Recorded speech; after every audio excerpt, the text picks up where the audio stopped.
अमेरिकी उपराष्ट्रपति कमला हैरिस ने गुरुवार को भारत के प्रधानमंत्री नरेंद्र मोदी से मुलाकात की और एक स्वतंत्र हिंद प्रशांत क्षेत्र की इम्पोर्टेंस पर जोर दिया। भारतीय मूल की पहली अमेरिकी उपराष्ट्रपति कमला हैरिस से नरेंद्र मोदी की मुलाकात कई मायने में दिलचस्प थी।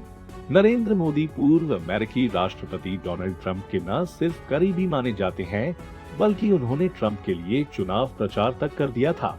बैठक के दौरान कमला हैरिस ने मोदी से कहा, भारत की तरह अमेरिका भी हिंद प्रशांत का सदस्य होने में गर्व महसूस करता है।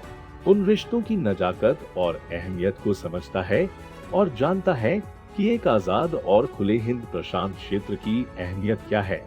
अमेरिकी उपराष्ट्रपति का इशारा उस क्षेत्र में चीन के बढ़ते प्रभाव की ओर था, जिसे लेकर उनके देश ने हाल ही में कई बड़े कदम उठाए हैं। इनमें क्वाड देशों की बढ़ती सक्रियता भी शामिल है, जिसके सदस्य देशों में भारत और अमेरिका दोनों हैं।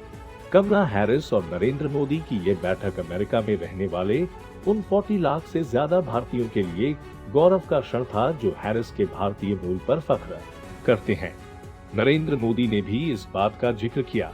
उन्होंने कमला हैरिस को एक प्रेरणा बताया और कहा कि वह तो परिवार जैसी है, जिन्होंने कोविड-19 संकट के वक्त भारत की मदद की।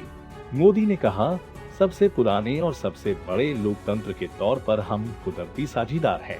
बैठक के दौरान कमला हैरिस ने भारत के उस फैसले को सराहा, जिसके तहत भारत में निर्मित कोविड-19 वैक्सीन का निर्यात दोबारा शुरू किया गया है।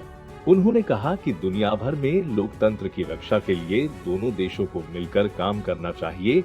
भारत दुनिया का सबसे बड़ा कोविड वैक्सीन उत्पादक है। हाल ही में उसने ऐलान किया है कि जल्द ही वैक्सीन का निर्यात दोबारा शुरू किया जाएगा।